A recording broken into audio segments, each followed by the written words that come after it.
What's going on, guys? Austin here, and in this video, we're going to be taking a look at 5-Minute Fantasy's Week 10 boom and busting tight ends. My start of the week, I'm going to say, is Evan Engram versus the Philadelphia Eagles.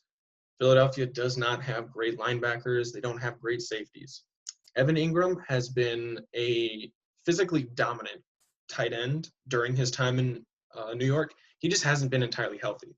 I think this is going to be an Evan Engram game against Philadelphia, who's pretty bad against covering tight ends. So look to start him if you have him. Same thing with Tyler Higbee. Last year, I made my bread and butter with the tight ends by basically just saying, whoever's playing Seattle is going to have a great game.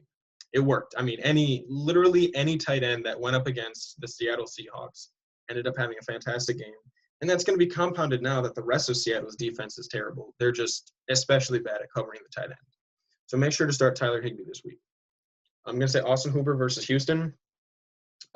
Houston, their weakness is in their linebacker coverage. Now they have some pretty bad safeties and corners, and across the front seven, the only real player of impact they have is J.J. Watt. It's a pretty bad defense, but they've got especially slow middle of the field coverage. And I think Austin Hooper, he's been averaging like 10 points per game for like the last 5 games he started, which is pretty good considering the tight ends this year have been just awful. So look to start him against Houston. And then I'm going to say start Mark Andrews. Mark Andrews has had a pretty bad start to the year so far. But I think with this game against New England, considering that New England's got an amazing secondary, they're going to be covering up Hollywood Brown, potentially Dez Bryant if he ends up playing. Mark Andrews should end up having his best game of the season, I believe, because Lamar Jackson needs a target. I'm going to say sit Jordan Reed. For some reason right now, Jordan Reed is projected to get a bunch of points against the New Orleans Saints for the San Francisco 49ers. Jordan Reed has probably played 16 games in the last 5 years. Okay, Jordan Reed he was one of my favorite tight ends back when Kirk Cousins was in Washington. He's not the same anymore. He's beat up, he's old, he's 75 surgeries in, something like that. I don't know. But he's not George Kittle, and he's not going to be able to fill in for George Kittle. He just got activated off of IR. So if you're thinking you were going to be slick, pick him up and then throw him on there, don't do it. I'm also going to say sit Hunter Henry versus Miami. Miami right now is on a pretty amazing stretch of defensive play. They haven't shut down teams. Well, they shut down the Rams, completely destroyed them. And they did enough to beat the high-flying Arizona Cardinals in their air raid offense.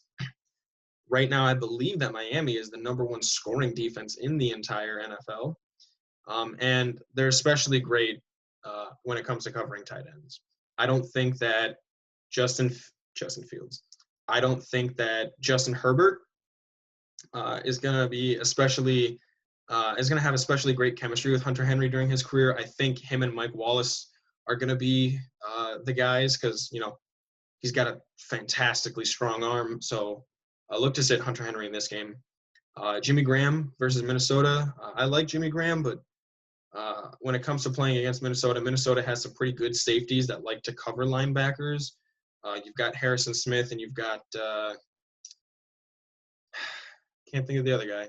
But they're both top 10 safeties in the NFL right now, and they're pretty good in terms of mid-range pass coverage. And then also Noah Fant. For some reason, Noah Fant's projected to get a lot of points against the Raiders. It might be because the Raiders' defense is bad, but Noah Fant he's not even Drew Lock's top 3 favorite targets. Drew Lock loves wide receivers.